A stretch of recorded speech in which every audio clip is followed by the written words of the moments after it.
Prefeitura de Goiânia, Secretaria de Educação e Inovação. No ar, o programa Goiânia Cidade Educadora, com atividades remotas para a rede municipal de ensino, através da Goiânia FM 89,7 e pelo Facebook, na página do canal 51. Olá, galerinha! Estão lembrados de mim? Quem aí já sabe como é o meu nome? Eu sou a professora Daiane, conhecida como Tia Dai, faço parte da educação infantil da rede municipal de Goiânia e quero dizer que sejam todos bem-vindos, aqueles que estão nos assistindo pela página 51 do Facebook e nos ouvindo pela Goiânia FM. Vamos agradecer a Deus por tudo que Ele tem feito por nós. Junta as mãozinhas, feche os olhinhos e é o momento de agradecer.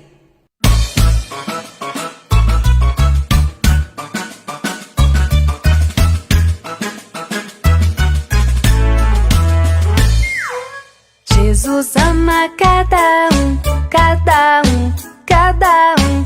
Jesus ama cada um, Jesus ama todos. Jesus ama cada um, cada um, cada um. Jesus ama cada um, Jesus ama todos.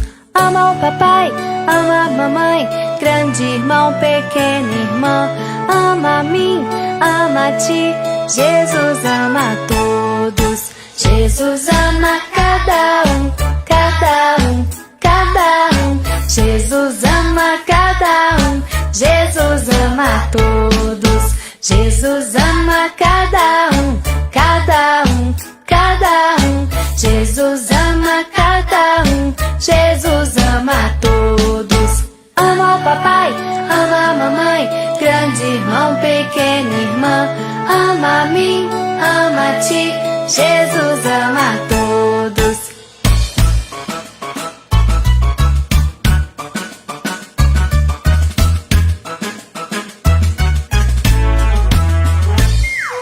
Jesus ama cada um, cada um, cada um. Jesus ama cada um, Jesus ama todos. Jesus ama cada um, cada um, cada um. Jesus ama cada um, Jesus ama todos. Jesus ama todos. Jesus ama todos. E o nosso tema de hoje é jogo da imitação. Podemos praticar a imitação através da música, dança, teatro, brincadeiras e várias outras atividades. Vamos iniciar o jogo da imitação com uma música bem legal. Caninópolis.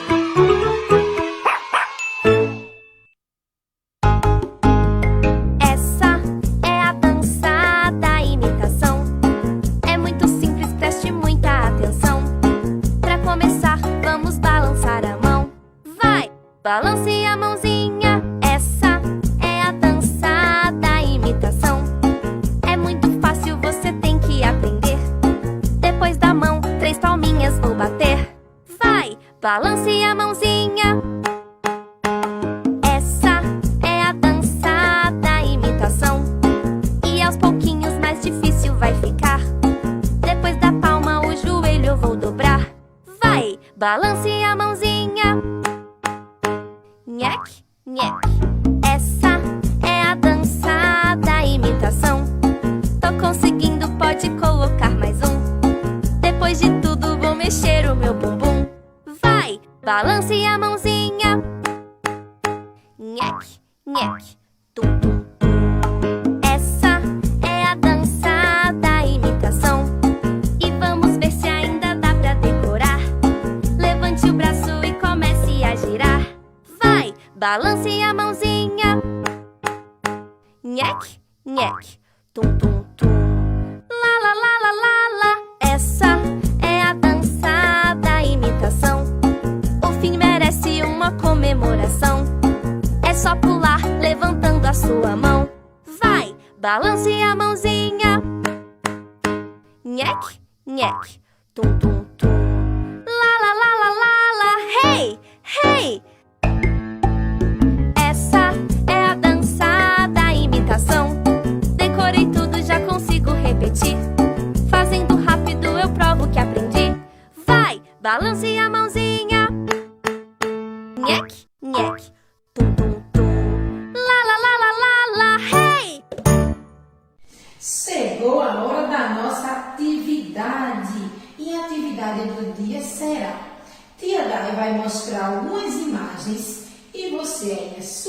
casa vai imitar o gesto do bonequinho, tá certo? Vai ficar na mesma posição que o bonequinho e vai tirar uma foto bem bonita e enviar lá no grupinho do WhatsApp para sua professora ver. Combinado? E atenção para a primeira posição. Um braço para cima, a outra mãozinha na cintura e uma perna dobrada. E atenção para a segunda posição. As duas mãos na cintura e as duas pernas abertas. E atenção para a última posição. Um braço esticado para cima, o outro braço esticado para baixo e as duas pernas abertas. E não esqueça, ainda estamos em tempos de pandemia e por isso não podemos abraçar o coleguinha, mas Tia Dai vai ensinar você a dar um abraço virtual. Você aí na sua casa e Tia Dai aqui, ó. Vamos lá? Abra os bracinhos. Quem abriu? Quem abriu?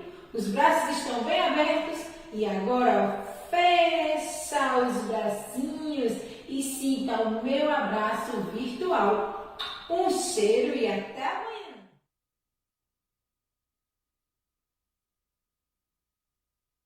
Olá vocês, tudo bem? Olha eu de novo aqui, seu professor William César. E hoje vamos com o foco do terceiro ano. Vamos trabalhar a característica da Terra e a observação do céu. A gente vai procurar aprender a observar, identificar, registrar os períodos diários, né, em que o Sol e demais estrelas, como Lua e planetas, estão visíveis no céu. Eu vou dar alguns conselhos bem interessantes para vocês, espero que vocês gostem.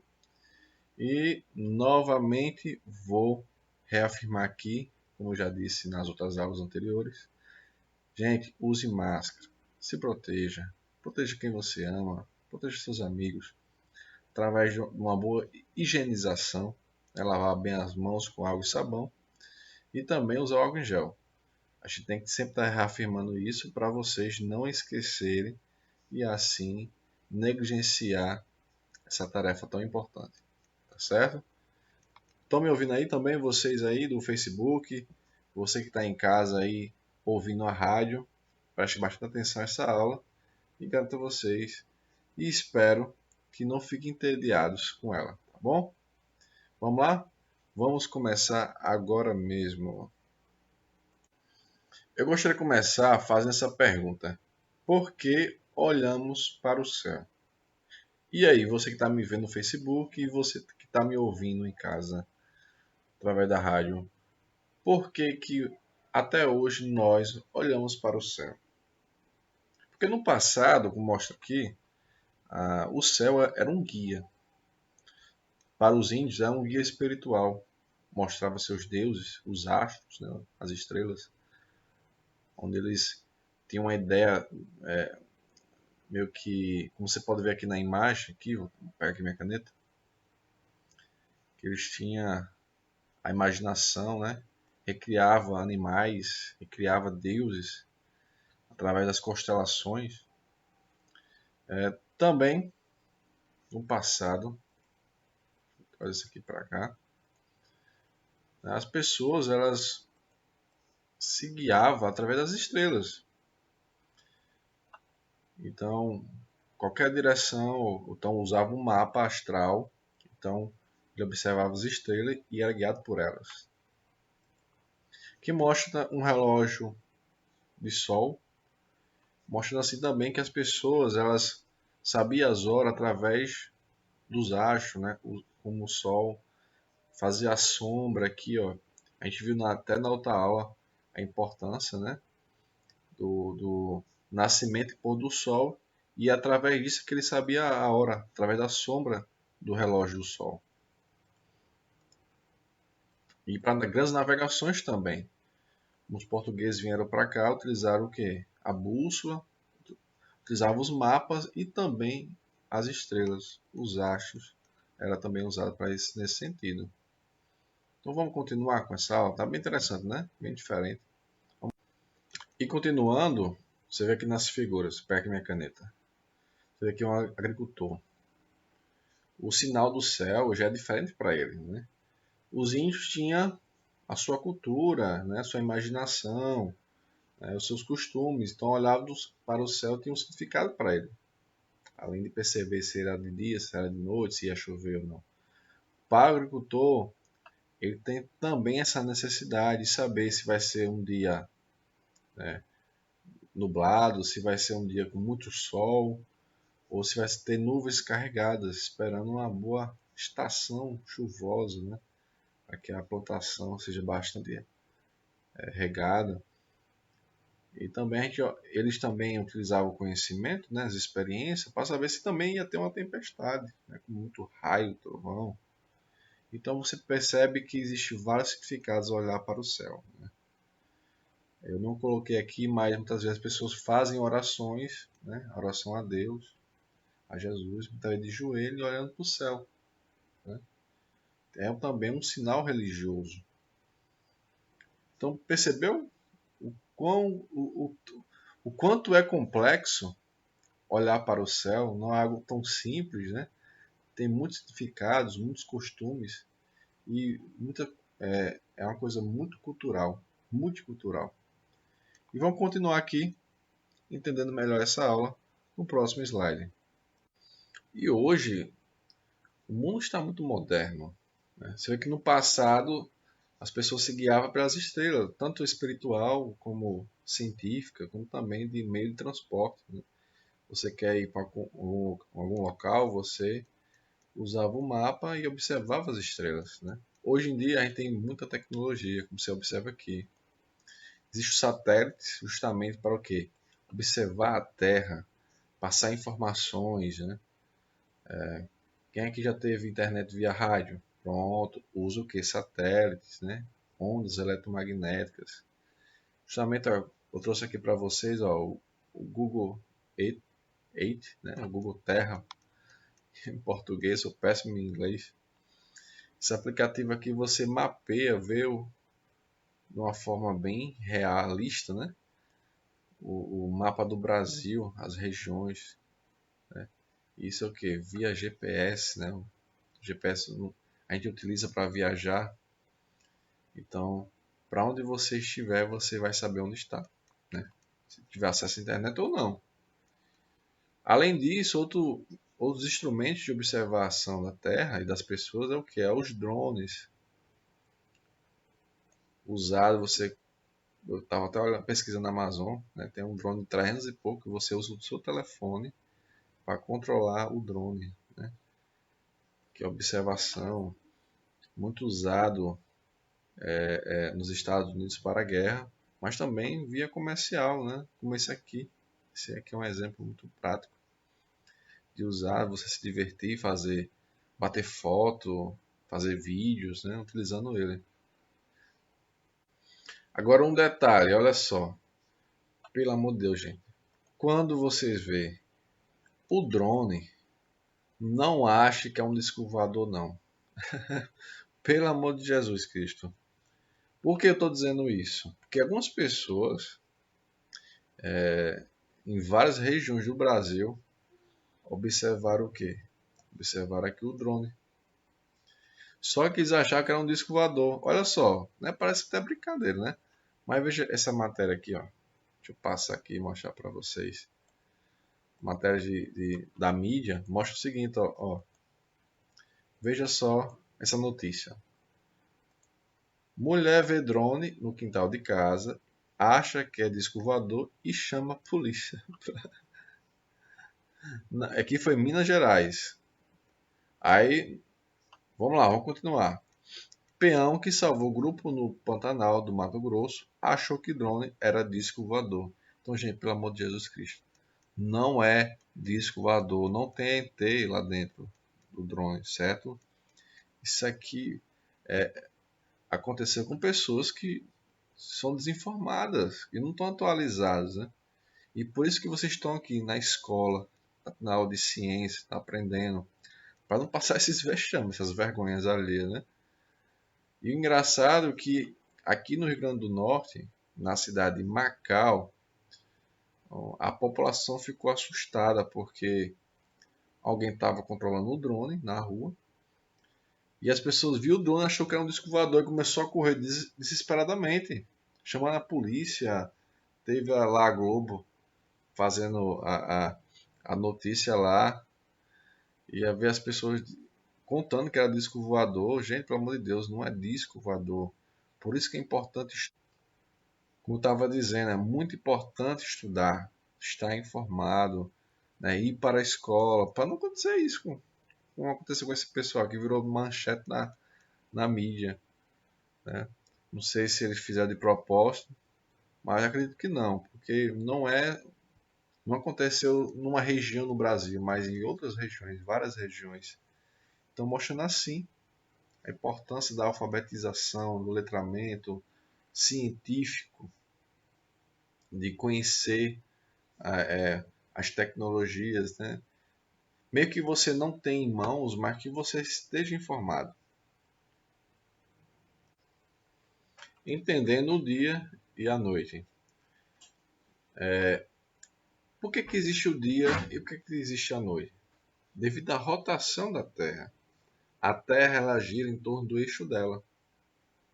E essa rotação permite existir os dias e as noites. Né? Vou mostrar aqui, através desse vídeo, vocês prestem atenção. Aí mostra aí a rotação. Ela faz o giro em torno dela mesma. Né?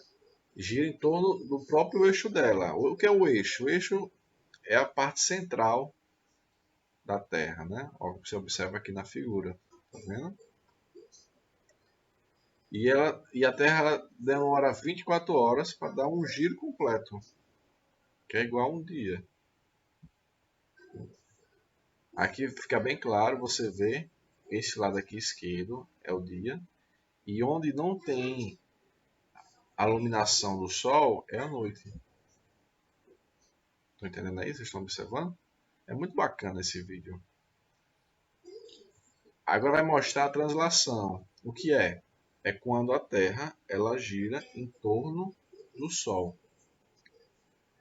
E para dar uma volta completa em torno do Sol é necessário o quê? Um ano, 365 dias. Mas ele é arredondado porque, na verdade, ele não dá um giro em 365 dias completos. Né? É 365 dias mais 6 horas. Então, para arredondar e ficar legal o nosso calendário, dizem que é 366, ou seja, um ano bissexto. Vocês observam aqui nessa figura. Aí continua aqui, observando. E a translação é responsável justamente pela primavera, verão, outono, inverno, porque isso altera a temperatura da Terra. Você observa aqui o movimento, né? Então, tanto a rotação como a translação acontecem ao mesmo tempo. Não é algo separado, não é algo desequilibrado, não. É ao mesmo tempo. Então, a Terra gira em torno do eixo dela, ao mesmo tempo ela dá a volta no Sol. Ficou claro? Deu para entender? Qualquer coisa, você volta a essa aula e assiste novamente. Então, vamos lá, vamos continuar. Só mais um detalhe. Vocês observam que o Sol está parado ali. Ele não se movimenta. Só que quem está na Terra, vê o Sol nascer e o Sol se pôr, você acha que quem se move é o Sol, mas não é. Isso se chama movimento aparente do Sol. Parece que está se movimentando, mas não está se movimentando. Quem é que gira? É a Terra. Então a Terra gira no sentido oeste para o leste. Né? É esse sentido aqui. Então a impressão que a gente passa é que ele está saindo do leste e se pondo no oeste. Deu para ficar claro? Então, lembre-se disso. O céu noturno e as fases da Lua. Gente, ó, mostra aqui a ilustração que explica as fases da Lua. Né? Aí você vê aqui a Lua nova, a crescente, a Lua cheia e a última fase, a minguante. Ó, veja como é que ela faz a translação, né, em torno da Terra, ó, nesse sentido aqui, o sentido anti-horário. Vocês observam bem. E aqui, ó, a primeira fase é lua nova. Só que a gente não enxerga à noite, só vê de dia. Você pode perceber aqui, ó. Durante o dia a gente enxerga, à noite não. Aqui tá escuro, ó. Aí a segunda fase vem o quê? Vem a crescente. Que ela parece o quê? Um sorriso, ó. Você vê, ó, parece um sorriso aqui. Isso aqui é a sombra da Terra. Vocês observam bem aqui, ó. E aqui é a parte que o raio solar atinge essa região, né, formando um sorriso. Próxima fase é o que? A lua cheia. Ó. Por que a lua cheia? Porque os raios solares ele incidem sobre esse lado aqui, todo esse lado. Por isso que a gente enxerga. Por isso que é chamado de lua cheia. Então quem tiver desse lado aqui, ó, está observando isso. E a última fase, que é a minguante. A fase minguante, ela é a última. Vocês podem observar bem, que é essa fase aqui, que vai reiniciar todo esse processo. Isso aqui eu estou explicando de forma bem básica. Espero que vocês tenham acompanhado aí. E vamos para o próximo slide. Continuando, vocês podem observar nesta figura o que? Um eclipse lunar. E como é que isso acontece? Porque, como você pode observar bem, em vez de ter aqui, vai ter a lua cheia e o Sol vai refletir aqui, ó, os seus raios solares e vai fazer a sombra. Aqui, ó, é a sombra da Terra. Então, quando o Sol, a Terra aqui, ó, vamos dizer que aqui é a Terra, né, representar, e a Lua, eles vão estar alinhados, ó, vão estar alinhados, como se estivesse em cima de uma régua, ó. Ou melhor, tiver um espeto passando entre eles, ó. Aqui a Terra, me perdoe, sabe a escrita. Estou tentando aqui, que eu uso o mouse, aí fica difícil. Aí aqui a Lua, certo? A Lua. Gente, minha letra é bonita, que eu estou fazendo no mouse, aí fica difícil. E aqui é o Sol. Vou fazer só um S de Sol e T de Terra. Pronto. Estão alinhados e acontece o que? O eclipse. Geralmente é na lua cheia que acontece isso. Que a lua vai estar totalmente visível e uma hora o Sol vai fazer sombra na lua. Simplesmente isso. Vamos lá? Estrelas, cometas e outros astros. Olha aqui. E você que está me ouvindo, preste bem atenção. Aqui é uma figura do sistema solar da gente, certo? Aqui é o Sol. Aí tem Mercúrio, Vênus, Terra, Marte, Júpiter, Saturno, Urano, Netuno, Plutão, que são os planetas, certo? Você pode observar bem. E o que é um planeta? Um planeta é um corpo celeste que orbita, que gira, que está em torno de uma estrela. Então, quem é essa estrela aqui? É o Sol. É a nossa estrela. E o que é uma estrela, professor? Estrela aqui é um corpo celeste, né? É um astro que emite luz. Que dentro dele ocorrem fusões, que ocorrem erupções, né? Explosões cósmicas. Né? O planeta ele não emite luz, ao contrário, ele reflete. Então ele recebe luz de uma estrela, recebe a luz do Sol e essa luz ela reflete para a gente. Por isso que a gente vê. Como a gente está vendo aqui essa figura. Está sendo refletido para os nossos olhos. E um cometa? O que é um cometa, gente? Um cometa é um resto de poeira cósmica. Ou é a própria poeira cósmica. Ou é o gelo. Ou então é um fragmento que está perdido aqui no universo. Certo? E ele vai indo. Ele pode passar e bater aqui na Terra. Destruir uma parte dessa região aqui, ou então ele pode passar direto. Ou então continuar o percurso. Existem também cometas que eles faz o mesmo trajeto, porque está presa em alguma órbita. Então ficou bem claro aqui, espero que vocês tenham gostado, e vamos para o próximo slide. Ainda falando sobre esse assunto, eu trouxe aqui para vocês uma sugestão. É um aplicativo que você vê como é que o sistema, né, as estrelas estão posicionadas. Por exemplo, se você quiser ver Saturno, aí o próprio aplicativo ele mostra onde está Saturno, onde está Marte, então os planetas mais próximos da Terra, certo? Ele mostra também os cometas que poderão passar naquela trajetória, os tipos de estrela. Então o aplicativo é SkyMap, né? Ele é para Android, é gratuito. Então tem essa possibilidade de você enxergar. Aqui no site da Universidade Federal de Santa Catarina, ele traz uma página que mostra os eventos astronômicos para o ano que a gente está, né? E também nos outros anos que podem aparecer.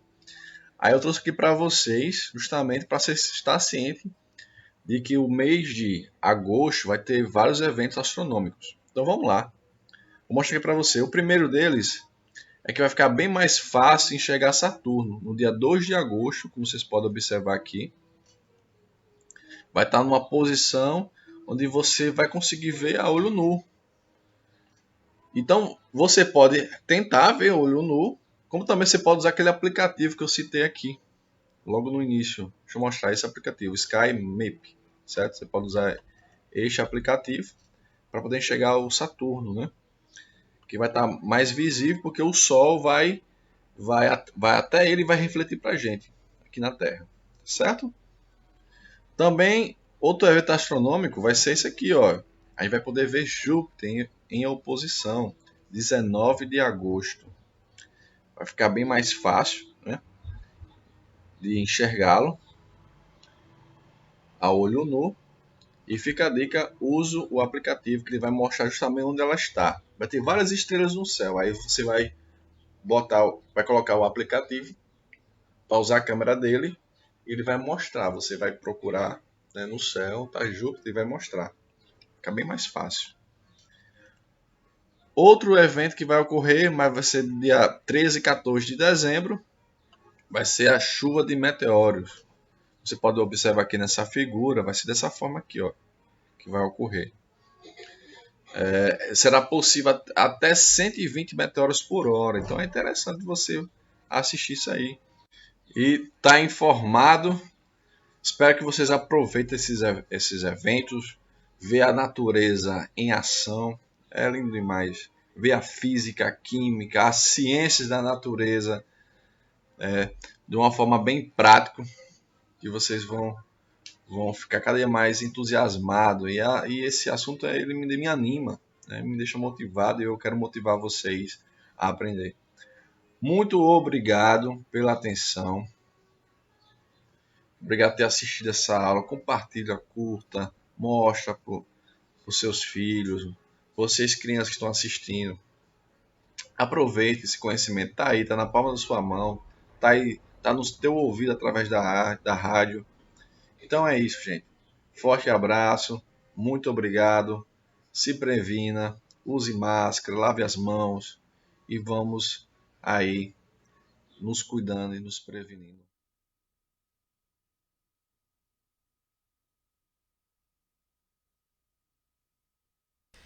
Olá, meu povo, tudo bem? Hoje, professor Giorgio Paulo com vocês aqui mais uma vez para a gente tratar de um tema interessantíssimo de história, beleza? Você que nos escuta pela Goiânia FM 89,7 pelo canal 51 do Facebook. Então, processo de independência dos Estados Unidos. Eu acho que vocês vão lembrar que a gente já falou um tempo atrás, né, e um outro colega também já falou sobre o humanismo, sobre o iluminismo, né, sobre as correntes filosóficas que vão começar a se desenvolver a partir do século XVIII, beleza? Então aí, logicamente, que como consequência dessas ideias iluministas, né, de liberdade, igualdade, fraternidade, a gente vai encontrar alguns fatos relacionados a eles, como consequência dessas ideias. Por exemplo, a Inconfidência Mineira aqui no Brasil, 1776, é o mesmo ano também da independência dos Estados Unidos. E depois, a Revolução Francesa, em 1789. Beleza? Então, esse é o nosso assunto, o nosso tema da aula de hoje, e a gente vai, então, recorrer a algumas imagens interessantíssimas, algumas imagens bonitas. Eu trago para você aqui uma delas, a bandeira dos Estados Unidos, né, com as suas listas brancas e vermelhas, e as estrelas correspondentes aos estados que fazem os Estados Unidos da América. São mais de 50 estados quase, né, que forma ali o país Estados Unidos da América. Embaixo nós temos uma imagem, uma cena do filme O Patriota, tá? Que eu, de certa forma, não aconselho vocês a assistirem o filme todo, né? Mas quem puder com seus pais pode assistir. É um filme que traz uma história baseada em fatos reais, né, da guerra de independência dos Estados Unidos. Por que eu digo que é um filme um pouco pesado? Porque tem muita morte, né? Tem muito sangue no filme. Mel Gibson é ator principal e é o diretor do filme. Então tem alguns filmes de Mel Gibson que, se brincar, viu, gente? Quando a gente termina o filme, a televisão está sangrando embaixo. Então a gente tem aí O Patriota, tem um filme, por exemplo, Apocalíptico, que é um filme muito bom, que retrata algumas tribos antes da chegada dos espanhóis na América, tá? Que é um filme também muito bom. Tem outros também dele, mas enfim. Independência dos Estados Unidos. Acontece em 4 de julho de 1776 e colocou fim ao vínculo colonial que existia entre as 13 colônias inglesas na América do Norte. Tá? Era o nome pelo qual a região era conhecida nesse período. A Inglaterra era quem dominava nessas 13 colônias. As colônias inglesas, elas foram terras invadidas pelos ingleses durante o reinado da rainha Elizabeth I, né, 1590 para 1600, começam a chegar os primeiros ingleses nessa região, né? Inicialmente como comerciantes e depois eles foram se fixando, né? Foram criando as 13 colônias ali na parte leste dos Estados Unidos, fugindo de perseguições religiosas na Europa, principalmente na Inglaterra, né? Que passava a ser protestante anglicana, que era a igreja anglicana, e aí o anglicanismo passa a ser radicalmente contra aos católicos. Né? Até hoje a gente tem uma briga na Irlanda entre católicos e protestantes, que morrem muitas pessoas por ano devido a essa questão da intolerância religiosa lá na Europa. Tá? Então, enfim... Com essa conquista, os Estados Unidos transformaram-se na primeira nação do continente americano a ter a sua independência da metrópole. A nova nação que surge foi construída em um modelo republicano e federalista. Tá? Ou seja, os estados são independentes entre si, mas harmônicos, com um presidente. Então, essa ideia de republicano e federalista. E inspirada pelos ideais iluministas que defendiam as liberdades individuais, o livre comércio, por exemplo. Né? De toda forma, a independência dos Estados Unidos foi encabeçada pela elite colonial, insatisfeita com a forma como a Inglaterra tratava os seus colonos. A Inglaterra passou um tempo, deixou de lado os colonos, né? Lógico, depois da morte da rainha. Como ela não tinha deixado filhos, não era casada, né, era rainha solteira, né, rainha virgem, né, rainha Elizabeth I. Ela vai morrer aí quase com seus 90 anos de idade, mas como não deixou herdeiro, então vem pela linhagem, então vem aquela questão das guerras civis na Inglaterra, pela ocupação do trono. Então vem um período com Oliver Cromwell, depois vem com Jaime e Carlos da Escócia, que eram parentes dela. Então isso dura aí, gente, quase 50, 60 anos. E aí isso em história parece que é assim, rápido, né? Mas os colonos aqui, eles ficaram à mercê deles mesmos. Então eles acabaram criando uma estrutura colonial diferente, principalmente das 13 colônias, as colônias do norte. Tá?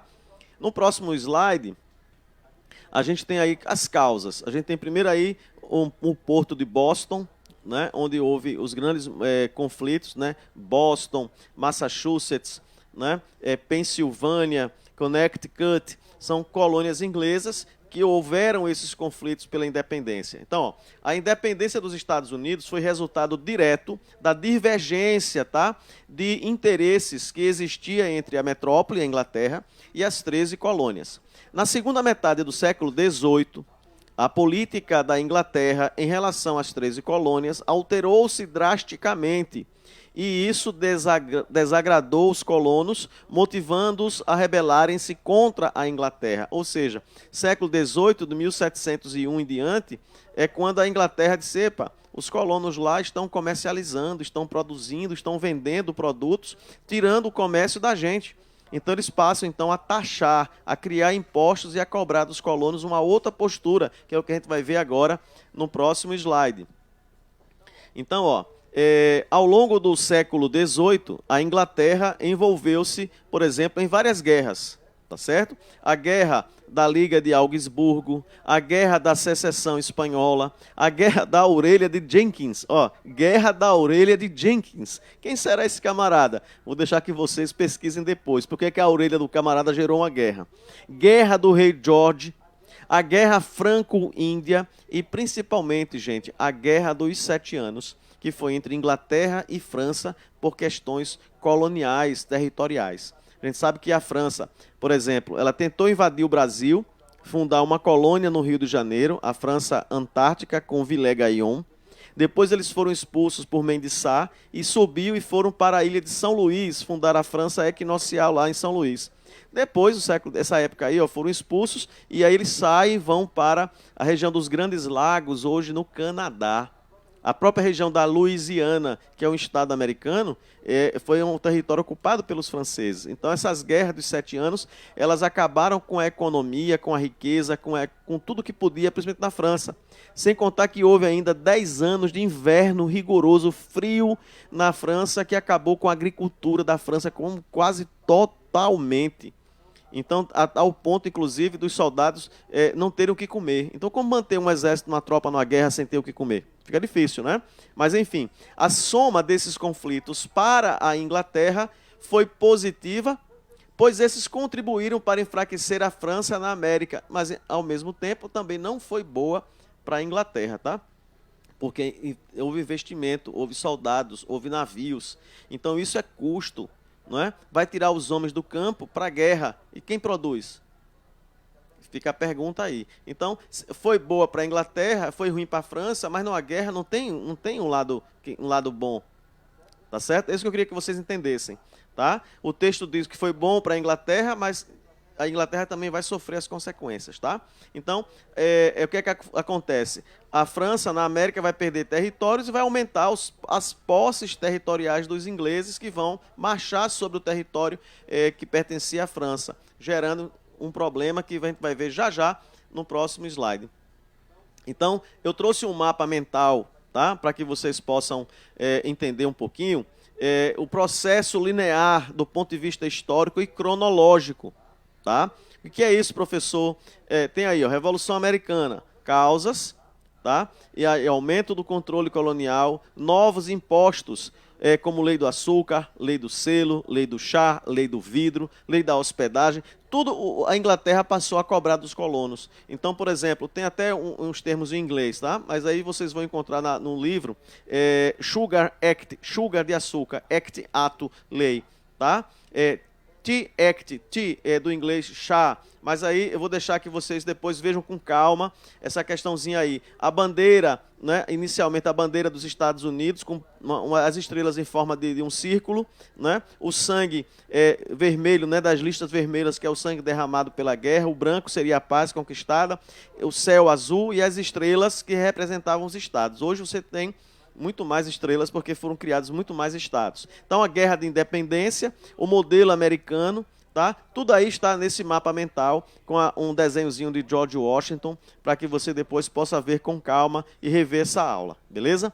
No próximo slide, a gente tem a Declaração de Independência dos Estados Unidos. Aí nós temos no Capitólio, que hoje é aquele edifício bem grande que é o Congresso americano, né? Tá aí uma sala, a sala inicial, não é, com a mobília usada na época, tudo muito bem conservado, não é, como foi usado antigamente.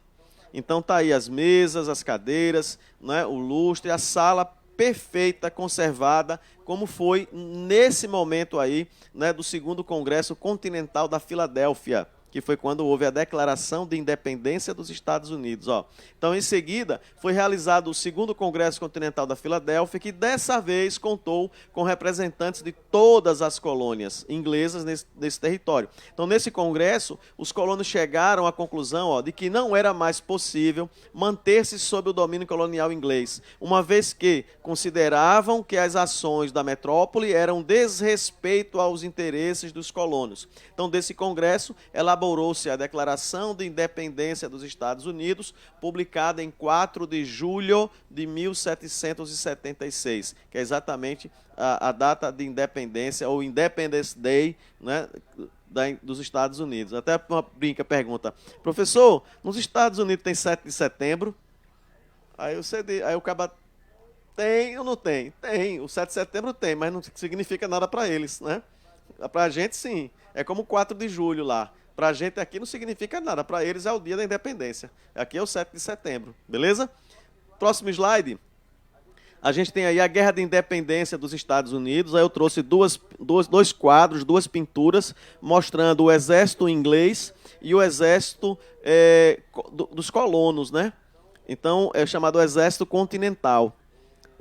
Então foi uma guerra muito, muito demorada, uma guerra penosa, uma guerra sangrenta, porque as pessoas, elas muitas vezes eram obrigadas, né, a lutar contra parentes, contra pessoas conhecidas. Então a Guerra de Independência dos Estados Unidos estendeu-se durante 5 anos. Os colonos defenderam sua independência por meio do Exército Continental, força criada logo após a declaração. Os ingleses enviaram uma série de comandantes importantes para liderarem suas tropas na América. Além disso, contaram com muitos colonos traidores que lhes forneceram informações importantes, como localização geográfica, né, onde eles podiam estar escondidos, né?